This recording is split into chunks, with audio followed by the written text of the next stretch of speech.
passagem, não sei se tem perguntas, talvez a gente pudesse traduzir, né, no porquê da importância da gente debater a questão da dívida hoje. Né? A primeira coisa que me fica é o seguinte: a primeira coisa é que essa dívida não existe, ela é uma dívida que talvez a gente pudesse dizer que é uma dívida contábil, simplesmente. É isso? Ela é produto, né, de, se já foi pago, de juros, né, e de um cálculo de juros que é lesivo aos interesses públicos. Né, e que é ilegítimo. Né. A outra coisa, e eu acho que isso é importante a gente destacar, né, quer dizer, que há um componente ideológico muito forte, né, nessa dívida e nessa política estabelecida a partir dos contratos, né, de renegociação da dívida. Quer dizer, isso é uma maneira de comprometer o Estado com essa concepção, né, de Estado e de política econômica, de restringir a possibilidade de atuação do Estado como um indutor de desenvolvimento econômico. Né? Quer dizer, ele amarra o Estado, estabelece tetos, né, para investimento, né, e força a privatização. Força a privatização e força que os recursos sejam, né, utilizados para a diminuição do corpo de funcionários, de toda a estrutura do Estado, a privatização, né, de bens públicos e a utilização desses recursos para o pagamento da dívida e para a própria manutenção desse tipo de política. É isso, porque você relatou aqui a instalação aqui dentro da própria fazenda pública, isso está no contrato, não é isso? De uma agência aqui para acompanhar isso. Um FMI local. Um FMI local. Né? E eu fico pensando o seguinte, na próxima... Bom, o que está, em termos políticos, né, o Filomeno colocou a antessala da dívida. Né? E aí eu fiquei lembrando o seguinte, né, nós tivemos 2 governos federais, quer dizer, essa dívida e essa renegociação começa, né, no governo Fernando Henrique, é isso, e depois você tem a renegociação do governo... primeiro no governo. Né? E não se altera isso.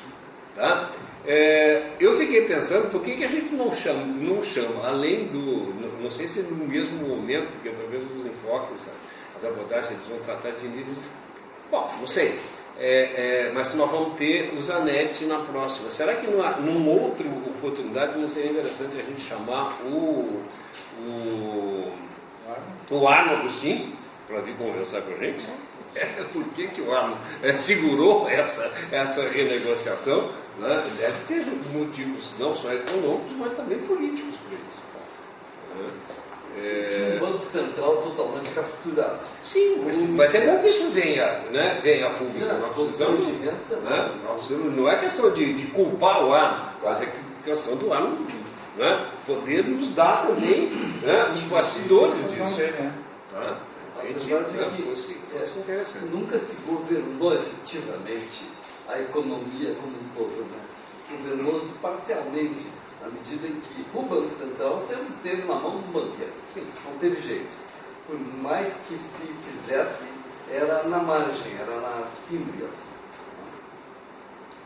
Eu imagino que... Bom, antes de passar, eu quero lembrar o seguinte, nós estamos fazendo, além da transmissão ao vivo, como das outras vezes nós fizemos a gravação, isso depois o Alexandre vai editar e isso vai para o site. Nós temos um canal no YouTube, não é isso? Que é o Comitê em Defesa da Democracia. E também está sendo produzido um site onde vai estar toda essa produção. Além do canal, Facebook, vai ter...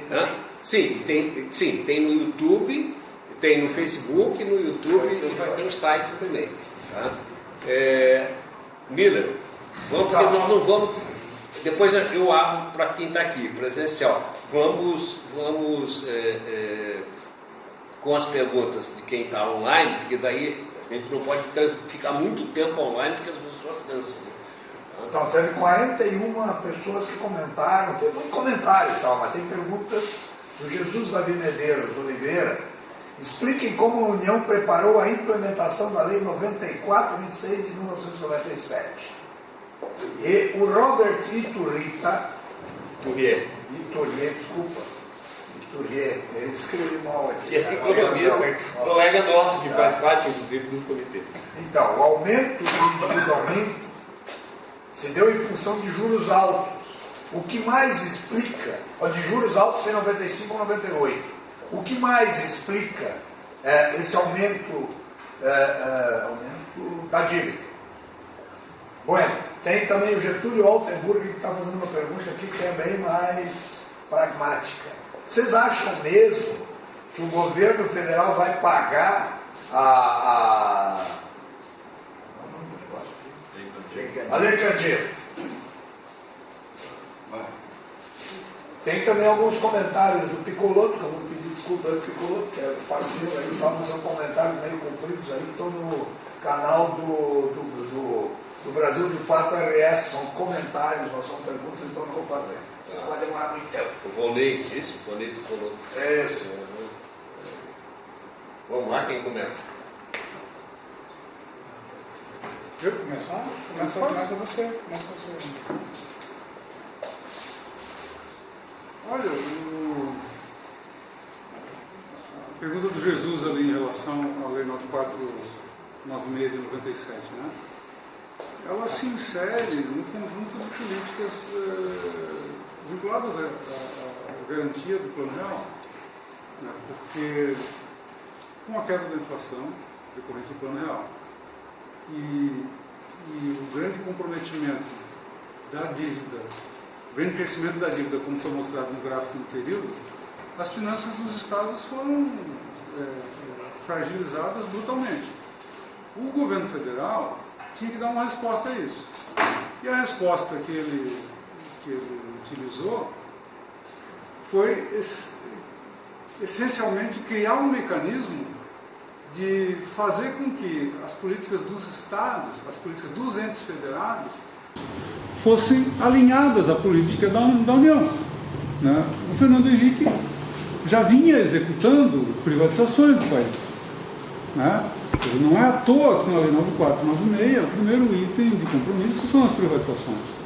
E ele não tinha como obrigar os entes federados, até porque a Constituição Federal ainda não definiu que a gente vive num Estado unitário, né? Ele não tinha como obrigar os entes federados a seguir aquela cartilha. De forma inteligente, do ponto de vista de quem quer garantir a sua política, ele editou uma lei, né, e cortou a fonte de financiamento dos estados, que se viram na seguinte situação: ou a gente se organiza e enfrenta essa situação, né, vai para o Congresso, discute essa lei, ou a gente adere alegremente, porque afinal de contas, né, temos a mesma visão ideológica de mundo. Né? Não é à toa que um dos primeiros governadores a executar os programas de privatização foi o nosso governador da época, aqui, o Antônio Pedro. Né? Então, é nesse marco que se insere a edição dessa lei. E é com essa finalidade, né? Ou seja, obrigar os entes federados a executar uma política alinhada com a da União. Vejam que é tão importante isso que, se não sendo assim, todo esse conjunto de políticas neoliberais poderia ter naufragado há mais tempo. Imagine você que, se a gente libera do nosso saldo devedor hoje, vamos deixar o passado que passou aí, mas libera mais de 60 bilhões de reais do nosso saldo. Abre um espaço fiscal enorme para o novo endividamento, mas não é só para o Rio Grande do Sul, é Rio Grande do Sul, São Paulo, Minas Gerais, Rio de Janeiro, esse conjunto de estados, com um bloco de investimentos importantes, muda o quadro, cara, acabou a crise. Faz uma diferença enorme. Claro, isso não acontece num passe de mágica, mas na essência, né, é isso que o sistema procura garantir, né, que isso não aconteça. Então, Tudo isso não tem nada a ver com recuperar as finanças do Estado. Tem a ver com garantir o fluxo de recursos financeiros para a União para abastecer aquele outro sistema da dívida da União lá. Porque está tudo relacionado, como eu mostrei. A pergunta sobre o que mais explicaria o aumento do endividamento no período de 94 a 98, além da taxa de juros, não tem, para mim, dos estudos que a gente tem, das leituras que fizemos, a essência é a taxa de juros. Não entrou recurso novo nos cofres do Estado. Não houve aquilo que tradicionalmente se diz, os gaúchos foram perdoados, gastaram mais do que arrecadaram, que quem olha aquele gráfico de cara diz isso, né? Olha só como cresce, como foram perdoados, tiveram que se financiar, gastaram mais do que arrecadaram. Não! A dívida cresce por mecanismos estritamente financeiros, e é disso que se trata. E a outra pergunta, você acha que o governo vai mesmo pagar a Lei Candir?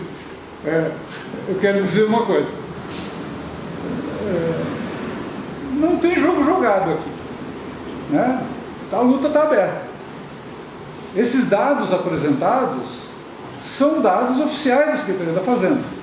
Então, efetivamente, houve perdas que não foi ressarcido, né? Eu tive um debate com o então secretário da Fazenda, Giovanni Feltz, aqui no programa do Jurimi, na Esfera Pública, em que discutíamos naquele período que a Assembleia estava para autorizar o regime de recuperação fiscal. E o Giovanni fez essa mesma pergunta para mim. Só que ele não contava que eu tinha lido a proposta que o governo fez para a União para assinar o regime de recuperação fiscal. E lá estava o ressarcimento das perdas da Lei Candir.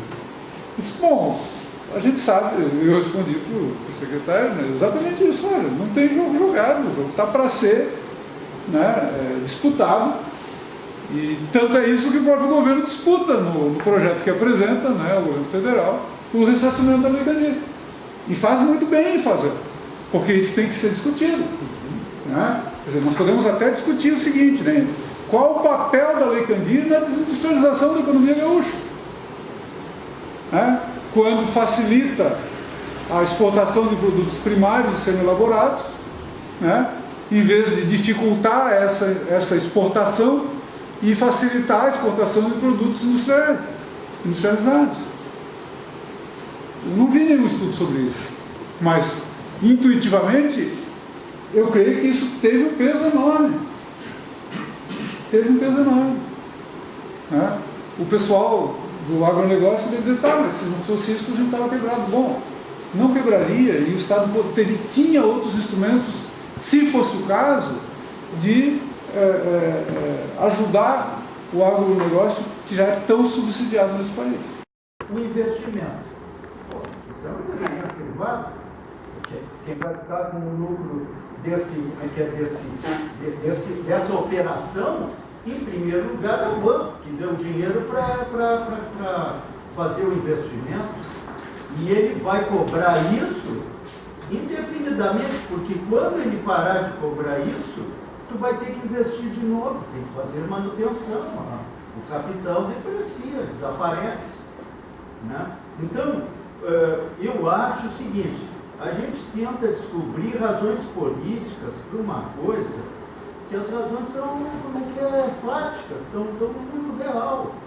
Tá? O agente, ele está limitado pelo conhecimento que ele tem das coisas. A maioria dos agentes é totalmente ignorante, não sabe nada de nada. O cara está renegociando a dívida e é o máximo. Ele depende da calculadora para fazer o cálculo, depende da planilha para entender o que está fazendo, depende do fulano de tal para explicar a questão jurídica. E o que ele está fazendo lá? Né? Deveria ter aquele negócio, né? O pênalti tem que ser cobrado pelo presidente, se é para decidir o título, pelo presidente do clube. É a mesma coisa. Nós tínhamos que, para a maioria das questões, ter juntas técnicas, tá certo? Comitês, tratando das questões e ter consenso. A sociedade tinha que ter consenso sobre determinadas coisas. Isso é democracia. e não esse processo que vai na Assembleia, uma turma de ignorantes contra outra turma de ignorantes, e decide uma coisa pior, às vezes, do que era a proposta inicial. Feliz. Saudações, companheiros, pela iniciativa, do SEAP. Vou registrar que o presidente logo vai ter que sair. E a gente está fazendo um debate com a coordenação de homem, com o companheiro Hermes Zanetti, no Partido Socialista Brasileiro do Rio Grande do Sul, num núcleo que criamos chamado Núcleo Socialista de Questionamento da Atividade Pública e de Combate ao Rentismo. A questão do rentismo, que é uma palavra que a gente tem que colocar mais aqui no centro desse debate, o companheiro Josué nos lembra toda hora, a Torelli, uma crise fabricada. Expandindo essa ideia, muitos companheiros aqui têm, com certeza, aprofundado essa análise, quem questiona a dívida, o avanço do rentismo, o avanço no mundo, na verdade, estão nos obrigando a fabricar uma sociedade, um mundo diferente. Se antigamente se acreditava que os destinos estavam na mão dos deuses ou coisa parecida, hoje o destino do universo, do ser humano, está na mão de corporações. Governos nacionais são meros protótipos, a lógica das nações é território ocupado, o que está acontecendo no Brasil e no Rio Grande do Sul. O governante é um mandalete, como diria o Brizola. O companheiro Tim, saúde do lado, conviveu tanto com o mestre Brizola. Então também é uma fabricação de um modelo de sociedade, de mundo. As culturas são arrebentadas e os estados se transformam nisso que o Tadeu falou, o Josué brilhantemente falou, né, o Mena falou, de que os estados são esvaziados. Chega ali, agora chegou a uma cereja do bolo, uma pérola recentemente dizia, dita do voucher para a educação. Absurdos. Antes disso, as riquezas naturais, lá está a Eletrobras ameaçada, antes disso já veio a Fernando Henrique. O que eu queria deixar de contribuição eram duas questões para avançarmos no debate posterior. O primeiro encaminhamento é a questão, anteontem eu tinha lembrado no debate CEPER desse núcleo, que a gente fala dos bancos, mas os bancos também são agentes de quem está realmente levando. Se a crise é fabricada, se existe crise, e existe uma terrível crise, são pessoas morrendo nos hospitais, são desempregados, metade da população com uma renda de R$416 para menos, 5% da população brasileira detendo a mesma riqueza que os outros 95%, isso é uma pesquisa, não sei se foi no Le Monde que saiu, ou no El País, da Ex-Fund, parece, coisas de nem 2 anos atrás. 5%, agora deve estar pior talvez, 5% da população brasileira mais rica, multibilionária, detém a riqueza dos outros 95%. Então, quer dizer, nós somos o segundo país mais desigual do planeta, um país rico, uma economia que se coloca entre o 7º e 8º do mundo, talvez um pouco mais, um pouco menos, assim como o Rio Grande do Sul, é uma economia rica, um estado pré-fragmentar. Então é a questão de vermos, e isso já vem desde a privataria tucana, desde 96, 97, essas liberações, onde os rentistas nada pagam nesse país, proporcionalmente. Então tem que ver quem está ganhando nisso, e didaticamente a população possa saber. Tem pessoas ganhando, que não há crise para isso, pelo contrário, nunca viveram num paraíso tão bom, tão grande. E a outra questão é de encaminhamento. O Josué se lembrou muito bem do projeto 561/2015, de autoria dos 3 senadores da época, está lá o Paim e o Lazier ainda. E o relator, nesse começo de ano, agora no meio do ano, o Zanetti ia lá, mas não deu, ele teve uma questão do joelho. O relator é um senador da Paraíba, veneziano, do Partido Socialista Brasileiro. Então a ideia, Josué, é que com a tua presença, com o Zanetti e alguns companheiros, possamos visitá-lo, criar com ele um momento de reunião técnica, como lembrava do teu caso, e dizer para ele, até mostrar que seria importantíssimo que esse projeto fosse para o debate ali. Eu levei para ele lá até aquela sentença que a Auditoria Cidadã conseguiu lá na Justiça Federal do DF, lembra-se? Cerca de 2 anos atrás, conseguiu uma sentença para que o Eunício colocasse o multa de R$100 mil se não botasse criasse ali a auditoria no Senado, não lembro bem os termos técnicos. E aí em 24 horas já derrubaram a liminar, infelizmente. Mas eu levei tudo isso a ele e os argumentos estão aí de sobra, né? O argumento que esse projeto ande, o próprio Josué há pouco nos expunha. É inclusive o fundamento da liminar que está deixando o Rio Grande do Sul sem pagar a dívida por 2 anos, não é isso? Então, acho que tínhamos que fazer esse debate lá no Senado para avançar isso. Eu acho que tanto aqui a luta da democracia, da soberania, a auditoria cidadã, ele está aberto para esse debate lá no Senado para organizar. Tim. Duas questões. Uma política, porque estava prestando atenção que o Josué falou, aliás, passou rápido, mas deixou claro que nós estamos caminhando em direção a um Estado unitário, pois também o César reiterou um pouco isso. E eu queria lembrar que o conceito de federalismo, que ultimamente tem falado muito em federalismo fiscal, o conceito de federalismo ele é indissoluvelmente ligado à ideia de república. Quando se concebe o regime republicano, concebe-se um sistema de poder que seja inevitável e obrigatoriamente fragmentado para que não se reconstitua o absolutismo. Devemos lembrar que entramos na república substituindo os regimes absolutistas. E aí havia uma exigência, é que o poder central ele tinha que ser limitado por uma tripartição de poderes, que era a ideia do Montesquieu. Então ele tinha que ter uma regulação, o poder legislativo seria um poder fiscal, fiscalizador por excelência, e o poder judiciário seria uma espécie de moderador. Mas também tinha que ter outros elementos de partição do poder para que se não repetisse a ideia do soberano absolutista. Tinha essa divisão, que era uma divisão interna na estrutura de poder, mas tinha que ter também outras divisões. Era a divisão entre Estado e sociedade civil, que é fundamental para a constituição do regime republicano.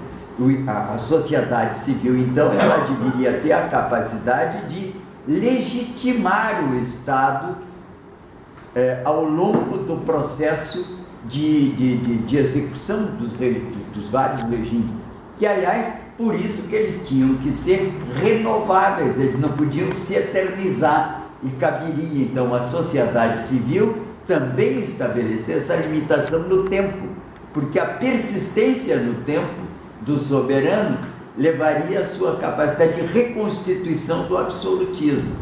E o terceiro ponto era o federalismo. O federalismo era a repartição do poder geográfica. Teria que ter mecanismos de transferência e controle do poder para que a centralização não se exercesse de forma despótica.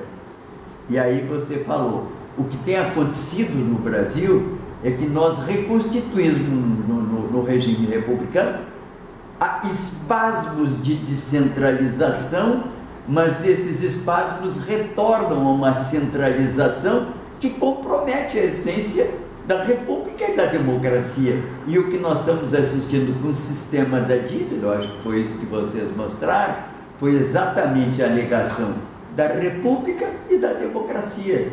Então, esse sistema ele não compromete apenas o nosso desenvolvimento econômico, ele está comprometendo a essência da democracia, porque ele está levando a uma centralização do poder que restaura a soberania absoluta de quem está lá em cima e acaba definindo para todos os membros da sociedade como é que tem que acontecer. Essa observação política, e eu tenho insistido muito com o meu querido Mário, que ele tem falado que está para nascer aí uma campanha de defesa da Constituição, que eu tenho insistido muito que não basta falar em direitos, nós temos que ter uma ideia de república, de democracia, de Constituição, vai dizer uma cultura enraizada que nós não soubemos ainda fazer. E temos os fatos. Eu outro dia até dizia, hoje almoçando com o Bené, que eu tinha uma ideia que o Chile tinha ido muito mais adiante do que nós na redemocratização. Aprendi outro dia com os fatos que não é verdade. Nós fomos adiante, porque nós tivemos um espasmo democrático com a Constituinte, com a Constituição, que eles não tiveram. Estão tentando fazer agora. Eles estão fazendo agora o que nós fizemos nas diretas já, e que depois se consubstanciou no movimento da Constituinte. Nós fomos longe, mas perdemos terreno. Estamos perdendo terreno, que é muito interessante. Então, eu acho que nós temos que voltar a valorizar, não direitos, porque senão as pessoas não vão entender. É o caráter sagrado da Constituição, da República e da democracia. E aqui eu acho que a gente entra na questão financeira e econômico-financeira. A gente tem falado muito que o capitalismo está no fim e tal. E, na verdade, o sistema que nós estamos vendo não é mais capitalista. O capitalismo que eu estudei nos bancos escolares era a produção de mercadorias por meio de mercadorias, na qual a força de trabalho era também transformada em mercadoria que gerava valor. Não tem mais nada a ver com isso. Esse sistema que nós estamos vendo é um sistema de espoliação, absolutamente fora dos marcos do capitalismo, como nós estudávamos, entende, na escola. Ninguém sabe como ele se constituiu, mas isso é uma aberração. E não é por acaso que ele é uma aberração que acaba levando à destruição da República e da democracia. E tem números, essas coisas têm números. Eu gosto de números grandes. Eu odeio o negócio de DCIs, taxas e progressões, entende? Então, outro dia eu fiquei pensando, bom, mas então, quais são esses números? O que é esse tal capital financeiro no Brasil?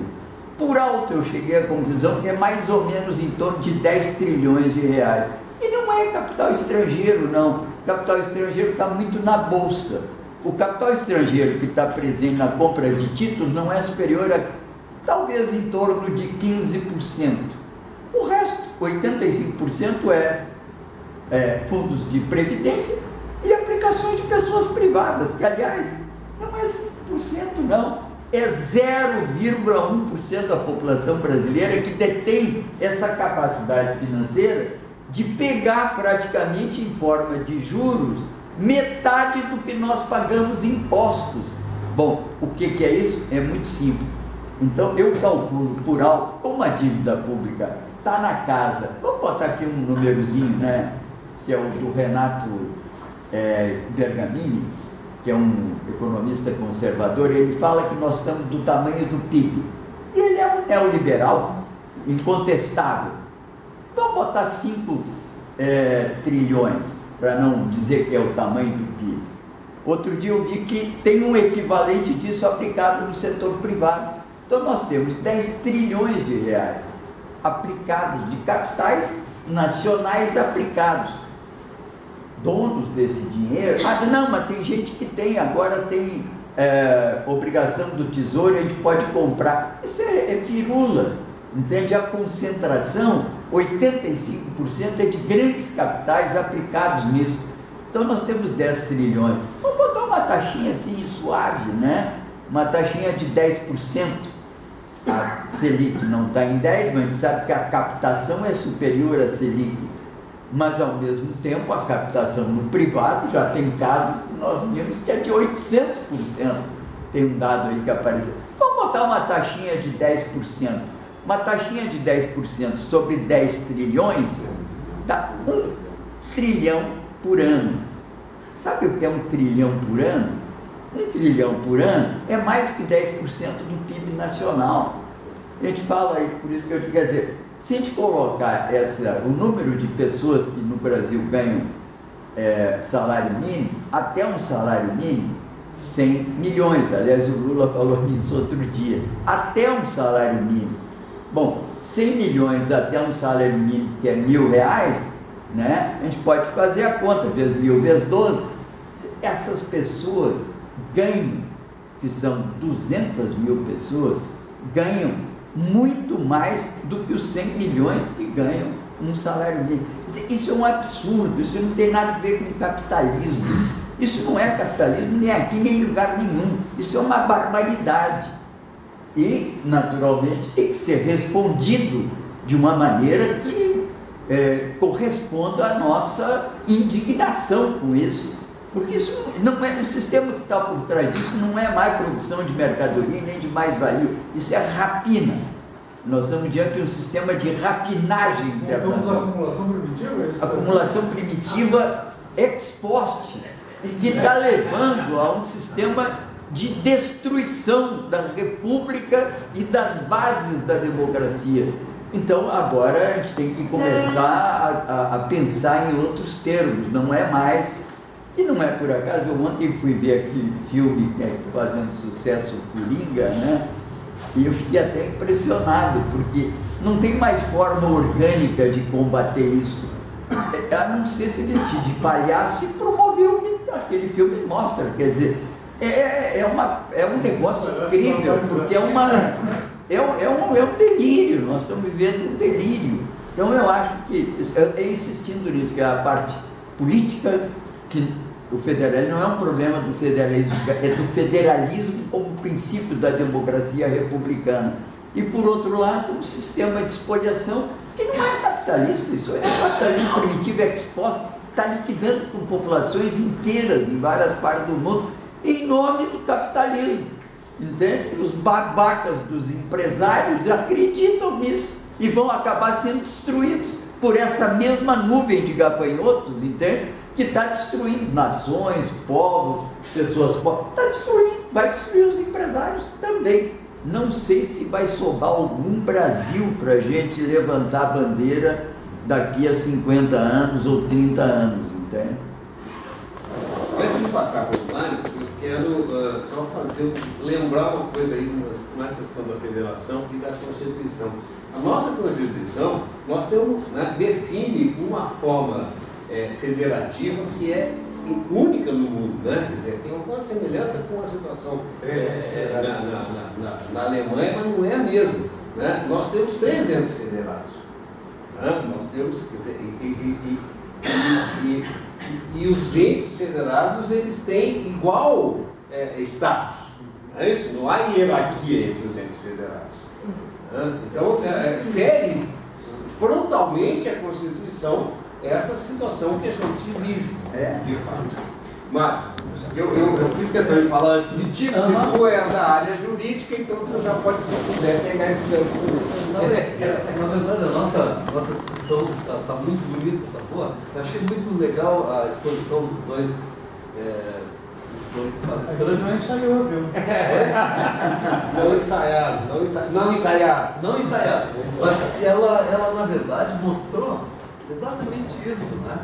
Que o poder jurídico há muito está sobrepujado, está dominado, capturado pelo poder real, que é o poder econômico, e que é o poder das corporações financeiras, o poder do rentismo, né? Das finanças, dos bancos, da banca. Né? E isso se vê desde que começou a se estudar a questão da globalização, a questão do neoliberalismo e a globalização, que cada vez mais os estados nacionais têm pouca e reduzida crescentemente capacidade de efetivamente dar um rumo para as suas políticas públicas. Cada vez mais a economia mundial se movimenta por cima, sem respeitar nem legislação, nem limites territoriais. Né? Então, isso que nós estamos vendo, tu de algum modo desenhaste, Paulo, e achei bem interessante a tua abordagem, né? Também ficou claro que quando eles vão constrangendo o Estado a negociar, renegociar, se enquadrar no programa de recuperação, né? Como é que é o nome? Fiscal. Recuperação fiscal, PRF. Né? PRF. Eles vão construindo condições que são, na verdade, verdadeiros breches, não dando oportunidade ao Estado de fazer outra coisa que não seja o que eles querem. E por trás disso está a União, e por trás da União estão os bancos, que são os grandes credores da União, da dívida pública. Né? Então, na verdade, eu não tenho muito a dizer depois de tudo que foi dito aqui. Eu só vou trazer um exemplo para tornar isso mais fácil. para ilustrar de uma outra maneira, todos nós conhecemos o sistema de produção de suínos, pegar os suínos. Como é que funciona? Nós temos lá os pequenos proprietários da terra, que tem uma capacidade de produzir um número X de animais, né, para abate, e temos empresas que fornecem a eles o financiamento, o tipo de ração que vai ser usada, dizem quanto eles têm que produzir, dizem por quanto eles vão vender, ou por quanto vai ser comprada essa produção. Então, isso lá em 1978, mais ou menos, eu estudava, fazendo um mestrado que eu nem concluí, nunca fiz a minha dissertação, mas se estudava a questão da propriedade jurídica e a propriedade econômica. Na verdade, aquele proprietário lá não é mais dono daquilo, ele é dono juridicamente. Ele não é. A propriedade verdadeira, que é o que dá poder, já é daquelas empresas, né, que hoje é a BRF é o código dela na bolsa, é Brasil Foods, que juntou a Sadia e Perdigão, né? E esses caras aqui de fato são donos daquela propriedade. Do mesmo modo, os bancos são donos dos países.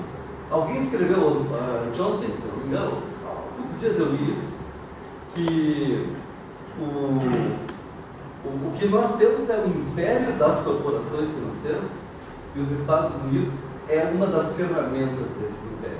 Os Estados Unidos, o país Estados Unidos. Imagine o resto. Tá? Então, em verdade, é com isso que nós estamos lidando. Quer dizer, o Estado do Rio Grande do Sul, o Estado de São Paulo, o Estado de Santa Catarina, o espaço que eles têm, você sabe muito mais do que eu sobre isso, mas deve ser um espaço muito estreito, muito pequeno, e os governadores têm um poder também extremamente limitado. E ainda obrigados que estão por estas oligarquias que de fato são donas do Estado, um grupo de empresários que tem 9 bilhões de renúncia fiscal, e são os grandes empresários. O Estado não fomenta o pequeno, nem o médio, fomenta o grande. Nós sabemos quem é a siderúrgica que tem o maior apoio em termos de renúncia fiscal. Então, a questão é essa, a questão é de poder. E o Montesquieu está um pouco antigo, né? Aquela divisão de poderes, a tripartição dos poderes que ele propôs lá há 300 anos, ela continua sendo formalmente o que está nas constituições, né? Mas cada vez menos isto tem importância real. Tá? Ou seja, voltamos ao absolutismo com eleições. Com eleições, com presidente, com república, com federação, né? Mas há, de certa forma, este retrocesso. E alguém disse aqui, eu tenho dito isso sempre, e não sou economista, não é a minha área, mas não há dúvida alguma que o projeto dessa gente que está mandando aí é um projeto de reeconomização do Brasil, mas de cabo a rabo. O Rio Grande do Sul, ele é, e me perdoe, o Acurso é um dos caras que mais conhecem esse estado. Vocês todos aqui conhecem o Rio Grande do Sul, não só pelo tempo, não só por diabo, pero também por viejos, né? O estado do Rio Grande do Sul é onde nós temos um empresariado medíocre, pequeno em termos de ideias, que assumiu para si próprio o mito de que a vocação do Estado é ser agrícola e não tem conversa. E renunciou à industrialização de alguns setores, né? Agroindústria, não sei o quê, quando podia ter talvez sido um pouco mais ousado. Quem diz isso também, já disse isso muitas vezes em conversa, é o nosso amigo Caçapava, né? Que não é um cara que é um cara muito bom, né? E que não é um cara de esquerda, nos termos. Já foi um cara de esquerda, hoje eu não sei. Então, assim, eu estou dando aqui considerações, tá, muito descosturadas, eu sei. Mas é isso que eu queria dizer, apenas para a gente, para dar uma contribuição. Nós não estamos mais fazendo a transmissão, então a conversa pode rolar. sem transmissão. Então, se alguém vai. Quer dizer, Mas está registrado, Está né? gravando, não tem a transmissão ao vivo. O que você falar poderá ser usado contra você. Oi? O que você falar poderá ser usado contra você. Não, é porque fica essa coisa assim, ó, temos que terminar, né? Minha mulher tá chamando aqui, mas. Nós terminamos o jornal às 8h30. Estou dizendo que o Bordeiro se deslocou completamente. Terminamos os inscritos. Poder real. Poder real. Esse é o poder real. Aqueles números. A nossa representante feminina aí, única, companheira. Aqueles números que tu trouxeste ali, realmente, em relação ao que os estados pagam e ao que a União tem, são impactantes, né? Realmente causam assim, espécie na gente. Porque fica demonstrado que, na verdade, a União se substituiu ao FMI e aos organismos internacionais de exploração. Ocorre que o procedimento ali foi substituir uma dívida imobiliária dos estados por uma dívida contratual. O estado não tem a possibilidade de buscar melhores condições de negociação no mercado, né? Enquanto a União tem uma dívida mobiliária, né? Na verdade, é uma operação de securitização da dívida dos estados, podemos dizer assim, em que a União busca melhores condições de negociação no mercado dessa dívida e as vantagens obtidas com essa negociação no mercado, que é o procedimento de rolagem da dívida, né? Ela apropria esse excedente para si, deixando os estados numa situação realmente calamitosa, que é realmente absurdo.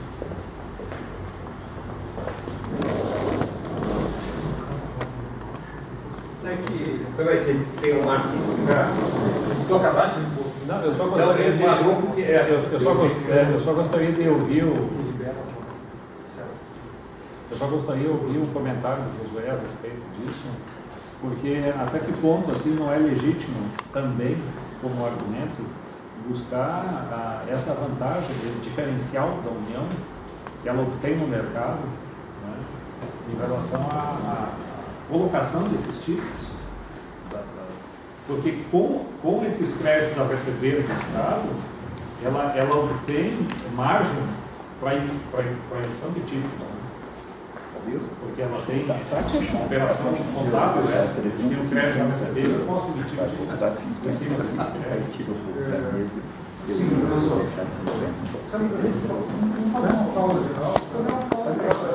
Eu queria só, antes de entrar, queria fazer Deixa eu só anotar então, senão eu vou esquecer.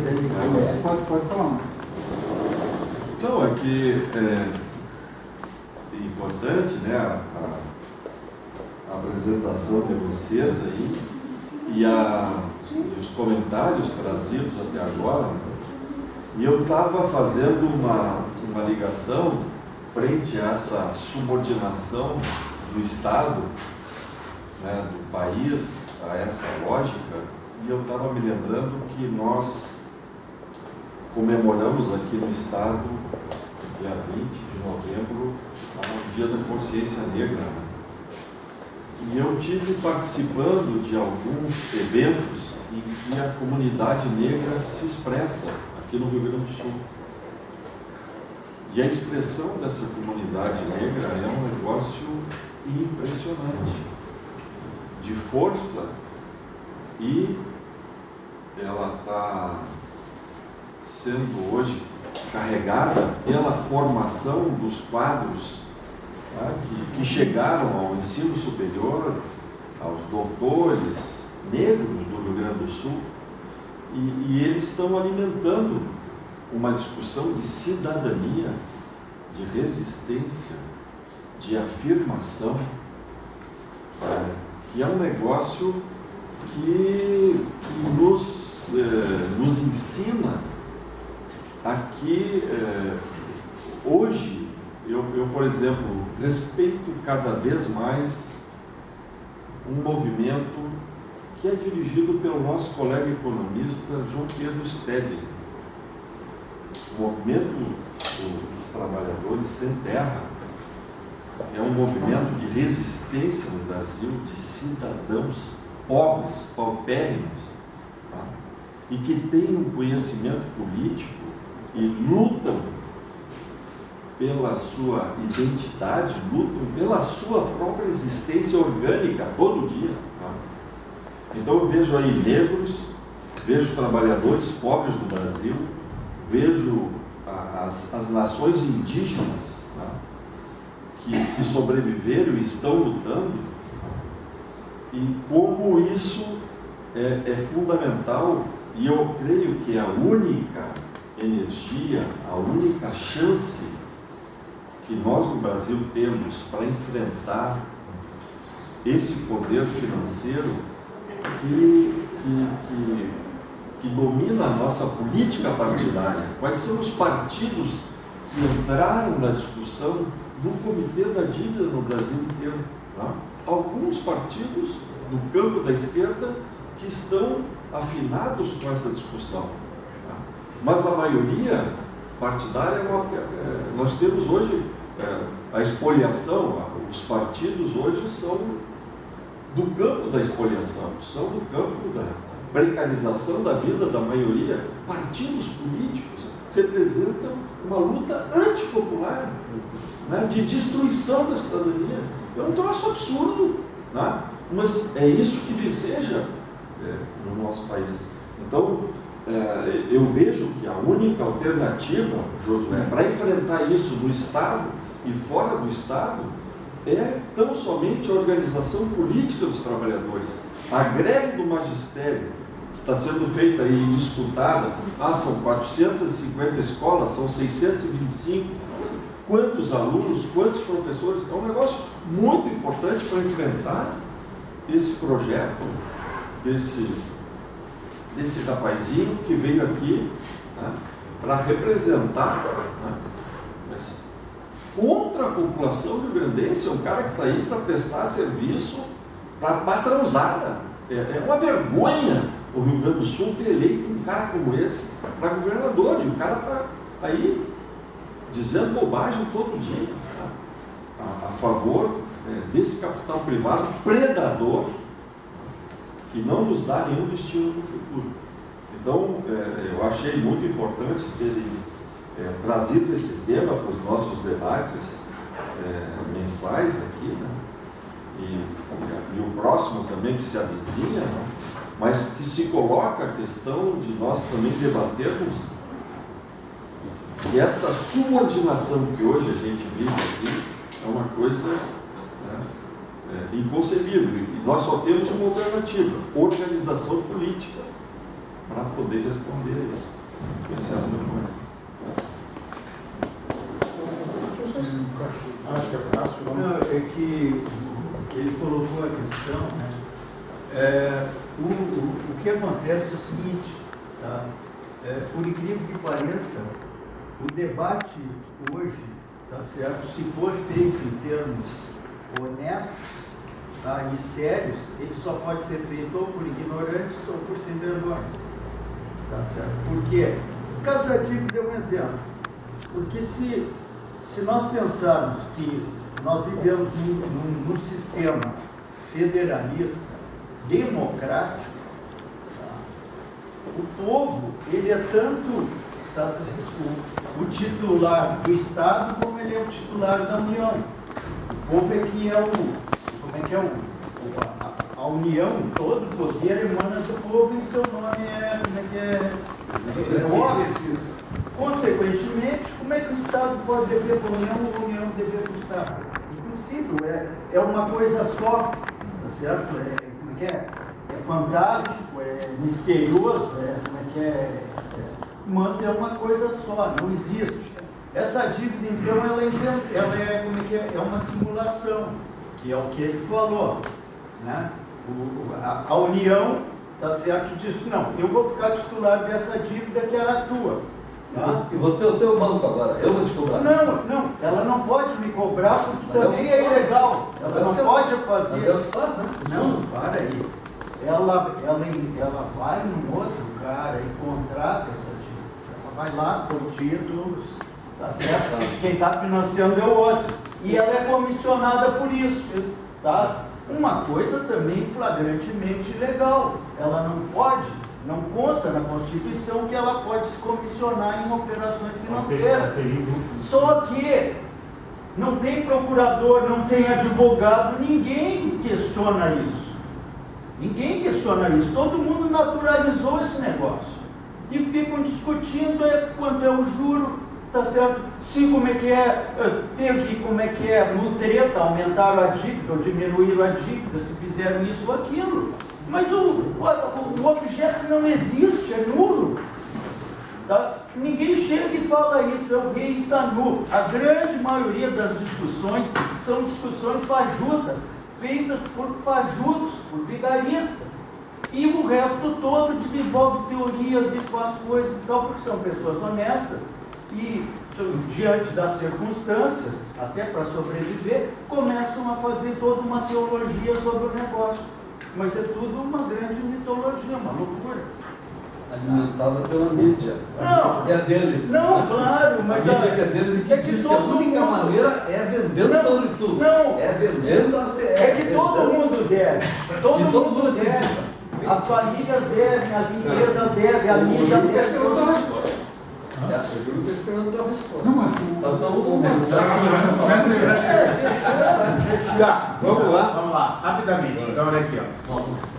Eu acho que tem uma questão que é importante aqui que o Tim trouxe. Não sei se ele é o maior cientista político da América Latina. Eu acho que ainda é, né? Mas o Guilherme Odor. Mas o Guilherme Odor, ele traz uma resolução um pouco para isso. Ele diz, bom, se a gente quer analisar a democracia, a gente tem que estender o núcleo, porque o livro que ele faz, o livro que ele fez, né? já quando começa a revisitar todos os seus trabalhos anteriores, e o livro chama Democracia, parece que os grandes intelectuais, Charles Tilly, ele, quando estão encerrando suas carreiras, eles querem um livro chamado Democracia, né? E aí, e ele pega desse livro e coloca, ele assenta o núcleo da análise da democracia no cidadão. Eu acho que esse é o elemento fundamental. Não existe democracia sem cidadania. Portanto, a cidadania ela foge dos meros ajustes que existem institucionais. E no Brasil, inclusive, a gente tentou resolver isso aí por uma bela engenharia institucional, que foi a ideia dos 300 federados. Eu acho que isso é uma grande solução, tanto que a gente pode ter uma surpresa muito grande na próxima eleição, por força exatamente dos poderes locais. Em que se modificar a equação política dos poderes locais, isso pode impactar diretamente no poder central. Então, olha bem que a gente está, a equação que a gente pode resolver. No final das contas, eu vou rapidamente passar. Eu não consigo conceder, dentro de outras soluções, o que o deputado Érico colocou, porque ele é simplesmente uma pessoa incapaz de produzir alteridade, simplesmente eu acho que ele não tem nem a função da dimensão institucional. Ele é um estereótipo, desculpa. Está aqui gravado, pode colocar isso na gravação, não é um estereótipo. Né? É um estereótipo eleito. Eu não sei se nessa próxima eleição se a cidadania vai se permitir eleger tantos estereótipos como já elegeram. Mas vamos lá, né? Porque capaz é só fazer uma conta. Quanto é que o ser humano precisa para viver, para comer todos os dias? 30 reais por dia, né? 30 vezes 30, 900. Uma conta rápida. 900, então no salário mínimo já não cabe. Se eu comprar um botijão de gás, eu gasto mais 80. Se eu pegar e pagar minha luz, eu gasto mais 150. Se eu pagar minha água mais 80, bom, então é que não está muito dinheiro. Aluguel. Aí a gente vem aqui, estende uma população em Porto Alegre de mais de 10 mil pessoas morando na rua. Aí a pessoa não consegue entender por quê. Mas hoje tem uma matéria que aqui que quem ganha um salário mínimo é rico. Pois é. Né? Belém publicou aí. Eu no grupo. Eu acho que ele estende para duas questões fundamentais e com isso eu encerro. A primeira é a seguinte: a gente tem que desmistificar esse negócio do dinheiro não ser lastreado na produção, sabe? Acho que isso aí não serve nem para o socialismo, nem para o capitalismo. Porque se eu tenho essa caneta, eu sei quantas gramas eu tenho de plástico, quanto que eu tive que produzir de petróleo, E eu meço tudo num valor fundamental, que é o valor trabalho. Lá naquela da ideia do Marx, lá, vale inclusive para o trabalho material, vale para o software que a gente usa, vale para o negócio. Existe um conjunto de trabalho humano aplicado ali que tem que ser valorado, tem que ser valorado como elemento de função do preço do produto. É isso. É o custo para chegar no preço. A gente, quando fala hoje com uma geração, e aí Marco, eu quero te responder um pouco isso, a questão da dificuldade, então eu falei da outra vez, a questão do choque geracional, né, que a gente está vivendo aqui. A gente não tem choque geracional entre pessoas, né, com 80 anos, 70 anos, 60 anos, 50 anos, mas a gente tem um choque geracional com uns 40, de 30 a 40. É um choque geracional impactante. Que eles sequer compreendem isso que eu estou falando. Eles não enxergam que o valor está estabelecido na agregação do trabalho. E, portanto, eles falam de uma coisa que a economia fala bastante, que ele vai valer só em dinheiro, né? Então, eu sei, eu vou lá e meço isso aqui, eu consigo saber. Se eu estou cobrindo o custo de se colocar um valor em cima, eu estou tendo lucro. Agora, a gente pega assim, não, a gente vai começar a avaliar o lucro pela oportunidade. Se ficar a oportunidade, eu vou ganhar mais. Então, tem que acabar com a oportunidade de não ganhar dinheiro trabalhando. Essa é a questão fundamental, né? E é uma questão de princípio. Desculpe ter feito discurso mais político, né, aqui nesse final, mas é um pouco que a gente tem, eu acho que a gente tem que começar a racionalizar. Não dá mais para ganhar dinheiro se não tiver lastreado em material, produção, transformação e em trabalho. É isso, é só isso. Por que tu pode ficar rico? Riquíssimo, meu cara, só que faz pela produção. É assim. Porque a produção naturalmente é redistributiva. Ela é naturalmente redistributiva. Esse é o princípio. Aí a gente só vai discutir a mais-valia. Aí isso é outra história. Mas que ela é redistributiva, ela é redistributiva. O problema é convencer os caras. Não convencer. José, vai lá e busque o seu dinheiro que está no banco. Saque todo o seu dinheiro que está no banco. Vê se o seu dinheiro está lá no banco. Não, mas muito mais do que o setor financeiro é a tal da economia do conhecimento, que é uma economia basicamente de trabalho. Mas quem é que está interessado em redistribuição? Não, eu só estou falando que a tese Não, eu quero dizer colocar mais uma coisa, Castro. A tese do Filomena, ela tem esse problema, que é o problema da contemporaneidade. Que a economia do conhecimento, a tal da economia criativa, ou que nome for dado para isso, que é uma economia toda ela baseada em trabalho, tá? Ela tem ganhos espetaculares em termos de lucratividade. Porque tu, com um capital ínfimo, tu faz uma operação gigantesca. Tá certo? A questão toda, eu tenho, até reivindicaria até um espaço aqui para expor as minhas ideias sobre a coisa. São ideias singelas, distribuir aí como é que é? Os problemas é o seguinte, o Marx, ele não se preocupou, ele se preocupou como é que o capitalismo estava se estruturando, mas ele não sabia que os caras iam montar essa máquina burocrática, tá certo? Ele não sabia que os gerentes iam controlar, que gerentes o que são? Mão de obra especializada, técnicos, o cara está focado, tem um que só se preocupa em aumentar o preço não sei do que, o outro só de diminuir custo não sei do que. Então, ele não sabia que os caras iam fazer essa parafernália gigantesca. E é isso aí que exaure, porque a operação proprietária ela extrai valor. Então, é o seguinte, se a gente tiver todo mundo rico, tudo bem, ninguém fica notando que tem uns que estão comendo uma parte daquela riqueza. Agora, se nós já tivermos um déficit anterior, como é que vai recuperar se o cara entra, faz a operação para tirar dinheiro dali? Isso não existe. Pode fazer a contabilidade que quiser. O cara vai tornar as pessoas mais pobres. O Castro, minha mulher está me chamando. Pois é, eu vou apoiar a minha mulher. Eu pensei que vocês queriam resolver o problema. Mas vocês têm um problema. Vocês estão preocupados com a cama e com a família. Deixa o Josué fechar Eu vou só responder o Júlio aqui, não vou responder essa turma toda, acho que não vai dar, não cabe mais, né? Mas assim, a questão que tu levanta, Júlio, de cobrar da União que nos transfira então o custo da rolagem, né? É isso que você está colocando em resumo. A União não fornece esse custo. Aquilo que nós obtivemos ali, nos dados da STN, a gente não encontra mais. Esses relatórios não estão sendo mais apresentados. Não estão sendo publicados. Por quê?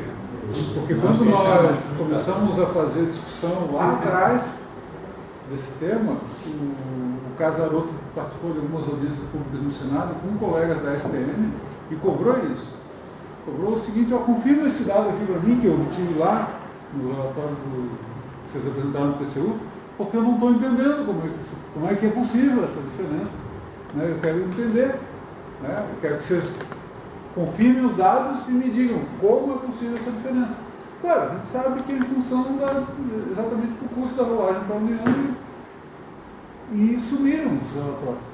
Nessa ação da OAB, que teve uma perícia determinada pelo juiz, teve quesitos complementares apresentados ali, e entre os quesitos havia um pedido para a União apresentar essa informação. Eles não apresentaram, disseram que não tem a informação. Isso não é verdadeiro. Porque até 2015 eles publicavam.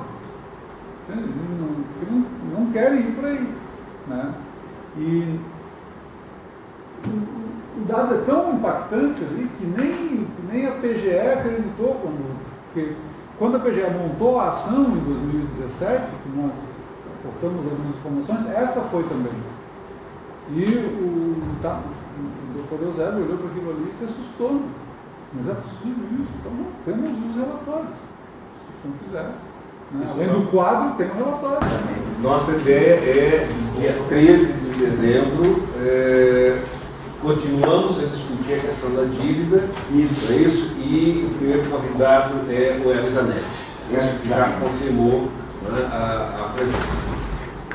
O Zanetti tem uma particularidade que, além da dívida do Rio Grande do Sul, tem até tem um livro, né, sobre a questão do... Eu não me lembro do título do livro. O complô. Ele conta, dando golpe aí, né, Chico?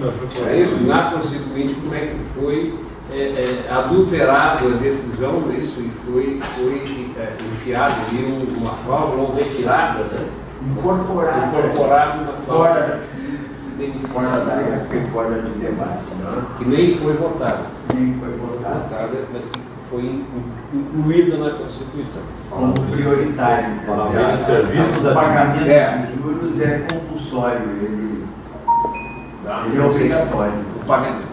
Essa cláusula que foi incorporada, né, foi embutida ilegalmente na Constituição, torna compulsório, né, obrigatório e compulsório o pagamento da dívida. Está acabando alguma coisa. Mas acabou a